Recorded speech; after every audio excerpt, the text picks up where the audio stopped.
Hello students, आज हम लोग पढ़ेंगे पोस्ट फर्टिलाइजेशन।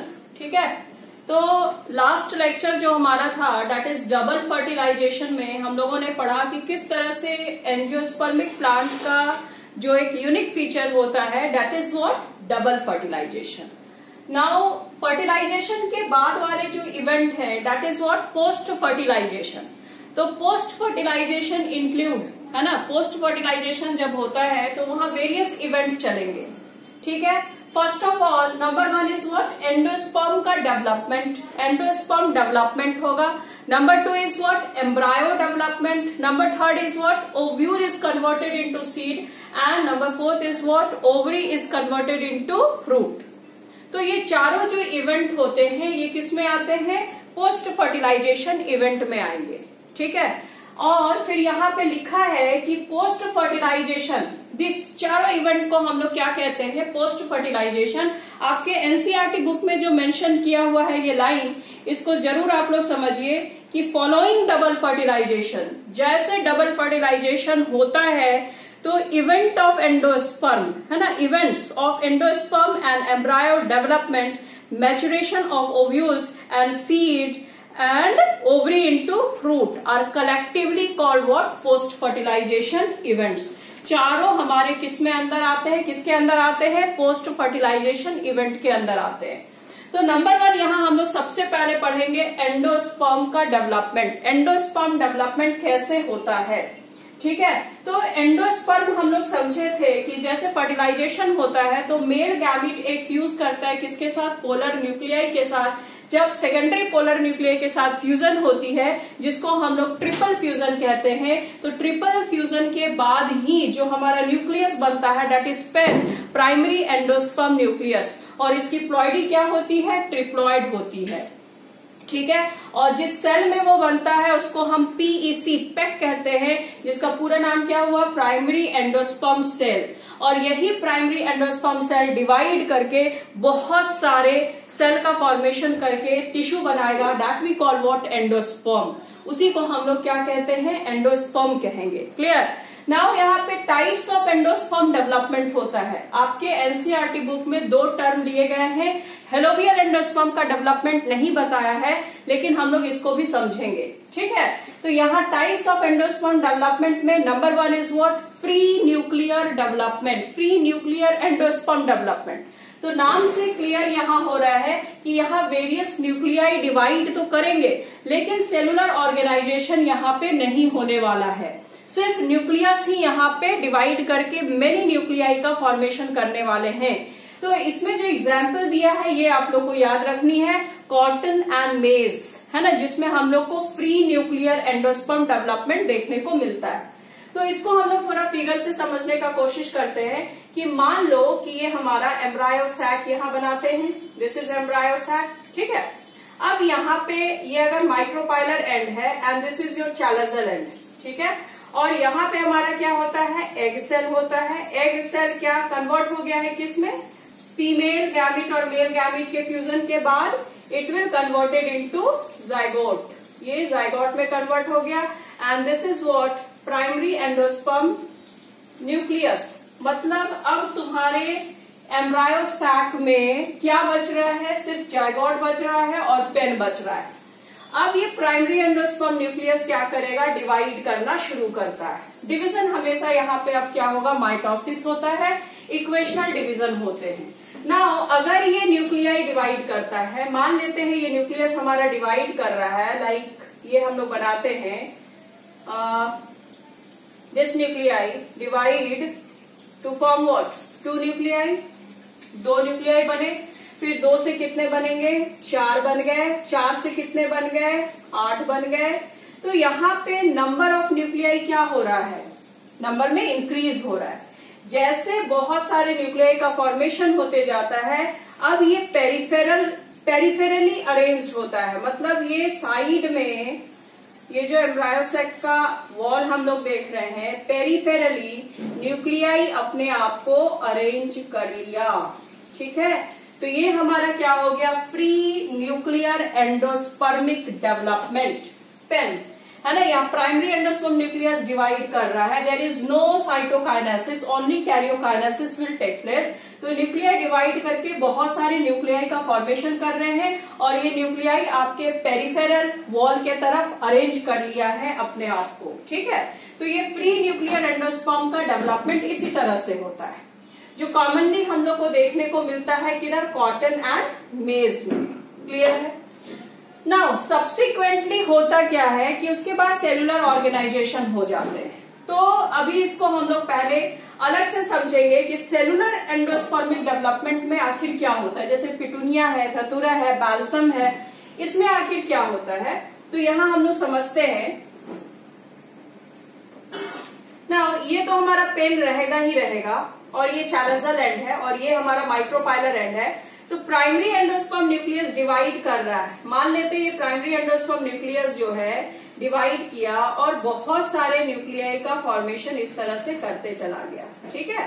तो जैसे जैसे न्यूक्लियाई का फॉर्मेशन हो रहा है वैसे वैसे सेल वॉल भी लेट डाउन हो रहे हैं, वैसे वैसे सेल वॉल का भी फॉर्मेशन होते चला जा रहा है। लाइक इस तरह से हमारा सेल वॉल का फॉर्मेशन होते चला जाएगा, न्यूक्लियाई डिवाइड करते जाएंगे और सेल वॉल साइमल्टेनियसली साथ साथ सेल वॉल का भी फॉर्मेशन होते चला जाएगा, है ना। इस तरह से क्या हो रहा है, सेल वॉल बनते जा रहे हैं। लाइक इस तरह से हमारे सेल वॉल का फॉर्मेशन होते चला गया और न्यूक्लियाई भी डिवाइड करते चले गए।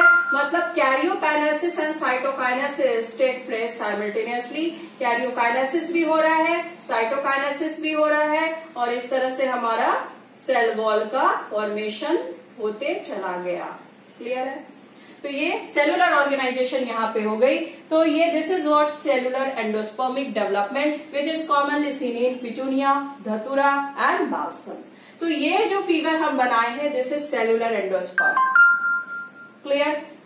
तो दो टाइप ऑफ सेलुलर एंडोस्पर्म का डेवलपमेंट हम पढ़े। यहाँ नंबर थर्ड टाइप भी होता है। Number third is what, helobial.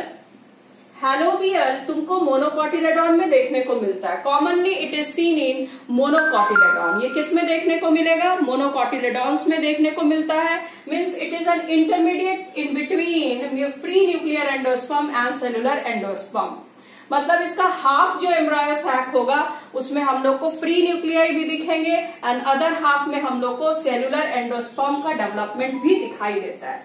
Like अगर हम इसमें बात करते हैं कि किस तरह से डेवलपमेंट होता होगा, तो यहाँ पे जायगोट जो है वो एम्ब्रायो में तो कन्वर्ट हो ही रहा है, लेकिन इससे पहले एंडोस्पर्म जो बन रहे होंगे, जो हमारे प्राइमरी एंडोस्पर्म न्यूक्लियस हैं, ये डिवाइड कर रहे होंगे।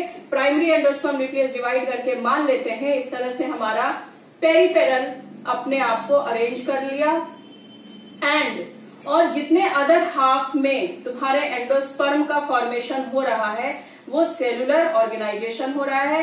मीन्स यहाँ पे सेल वॉल भी बनते जा रहे हैं।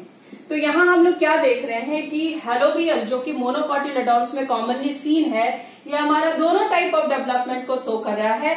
हाफ में सेलुलर को रिप्रेजेंट कर रहा है and this half will represent what, nuclear endospermic development. Clear हो गया होगा ये बात। तो helobial is commonly seen in your monocotyledonous plant. ये मोनोकॉटिलेडोनस प्लांट में देखने को मिलता है।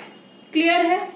नाउ सबसे इंपॉर्टेंट बात यहाँ पे जो आपके एनसीईआरटी में मेंशन किया हुआ है कि endosperm development precedes embryo development. इस लाइन का बहुत इंपॉर्टेंट सेंस है कि जब एम्ब्रायो का डेवलपमेंट होगा उससे पहले हमारे एंडोस्पर्म का डेवलपमेंट होना शुरू हो जाता है। एंडोस्पर्म का डेवलपमेंट इसलिए जरूरी होता है because endosperm is what, it is a nutritive tissue और एम्ब्रायो के डेवलपमेंट के लिए जो न्यूट्रिशन मिलने वाली है वो कहाँ से मिलेगा, हमको एंडोस्पर्म से ही मिलेगा। तो प्रीसीड्स मतलब क्या हुआ, पहले एंडोस्पर्म का डेवलपमेंट हमेशा और हमेशा एम्ब्रायो के डेवलपमेंट से पहले होता है। जैसे न्यूट्रिशियस टिश्यू का फॉर्मेशन हो गया, न्यूट्रिशन लेते रहेगा और एम्ब्रायो जो है वो डेवलप करना शुरू हो जाता है। तो इतनी बात हो गई हमारी types of endosperm and endosperm का डेवलपमेंट ऑलवेज एम्ब्रायो डेवलपमेंट के पहले होता है। नाउ नेक्स्ट इंपॉर्टेंट थिंग जो आपके एनसीईआरटी में मेंशन है कि आप लोग जो कोकोनट खाए हो, टेंडर कोकोनट, है ना। कोकोनट में भी वेरियस हम लोग टाइप देखते हैं, ब्राउन कलर का होता है, ग्रीन कलर का होता है, जब वो कच्चा होता है तो ग्रीन कलर का जो होता है, तो उसको हम लोग जब खाते हैं तो उसमें हम लोग वेरियस चीज को यहाँ पे देख सकते हैं। मीन्स जो उसका वाटर है ना, नारियल जो होता है जब वो ग्रीन कलर का होता है, मीन्स कच्चा होता है थोड़ा, तो उसके जो वाटर होते हैं, water represent what, it is a free nuclear endosperm, है ना। वो जो पानी होता है it is very highly nutritious होता है, क्योंकि एक तो एंडोस्पर्म क्या है, न्यूट्रिटिव टिश्यू है, इसमें प्रोटीन कंटेंट बहुत हाई होते हैं, तो कुछ मिनरल्स होते हैं, कुछ विटामिन भी हो सकते हैं, लेकिन यहाँ पे मिनरल्स यहाँ बहुत ज्यादा देखने को मिलता है और protein content is also very high. ठीक है, तो जब हम लोग बात करते हैं कि उसका लिक्विड की बात करते हैं, तो liquid contains what, free endosperm, है ना, फ्री न्यूक्लियाई वहां पे प्रेजेंट होते हैं टेंडर कोकोनट में। एंड नंबर 2, उसका जो मिल्क होता है, व्हाइट कर्नल जिसको बोलते हैं, इट रिप्रेजेंट व्हाट, सेलुलर, है ना। मतलब साइमल्टेनियसली फिर क्या होता है, सब्सिक्वेंटली, नॉट साइमल्टेनियसली, सब्सिक्वेंटली क्या होता होगा कि फ्री न्यूक्लियर जो एंडोस्पर्म है वहां सेल वॉल का फॉर्मेशन होते चला गया होगा और it become what, solid structure. और इस तरह से जो सेलुलर व्हाइट कर्नल हम लोग खाते हैं, that is what, coconut meat जिसको बोलते हैं, it is actually represent cellular endospermic development. Clear है। तो इतनी सारी बात हम लोग समझ में आ गई है कि क्या है एंडोस्पर्म। नाउ अब यहाँ पे बात ये उठता है कि अगर एंडोस्पर्म हम कह रहे हैं तो what is the fate of endosperm, आखिर एंडोस्पर्म का फेट क्या है, ये क्वेश्चन बराबर पूछे जाते हैं कि what is the fate of endosperm. तो एंडोस्पर्म का फेट क्या हो सकता है, एंडोस्पर्म का फेट क्या हो सकता है, आइदर हो क्या सकता है कि एंडोस्पर्म सारा का सारा कंज्यूम हो जाए, जब एम्ब्रायो का डेवलपमेंट हो रहा होता है तो एंडोस्पर्म पूरा का पूरा कंज्यूम हो जाए। जब एंडोस्पर्म कंज्यूम हो जाते हैं, whenever the endosperm is fully consumed during the development of the embryo, embryo का डेवलपमेंट करते करते, तो उस तरह के सीड हमारे क्या कहलाते हैं, नॉन एंडोस्पर्मिक सीड। एंड अगर एम्ब्रायो का फॉर्मेशन हो रहा है और एंडोस्पर्म उसमें रिमेन्स बच जाते हैं, तब वो सीड हमारा क्या कहलाता है, एंडोस्पर्मिक सीड। तो फेट ऑफ एंडोस्पर्म क्या, either it is fully consumed during the development of embryo और it will remains inside the embryo sac during the development of embryo. Means ये रह भी सकता है या पूरा का पूरा क्या हो सकता है, कंज्यूम ही हो सकता है।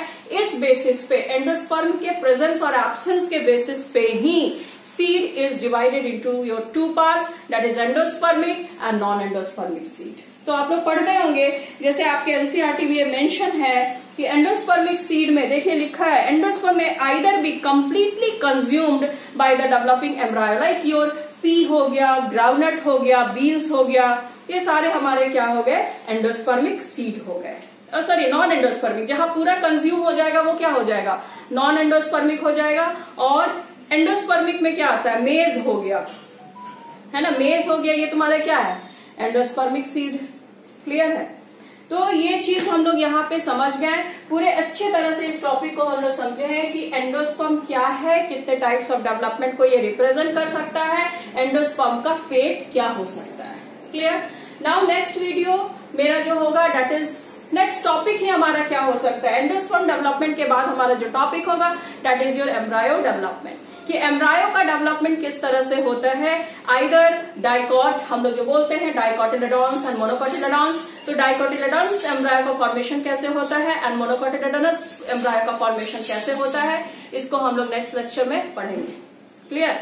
तो अभी आप लोग इसको पढ़िए अच्छे से, नेक्स्ट लेक्चर में हम लोग फिर मिलते हैं। Till then bye bye.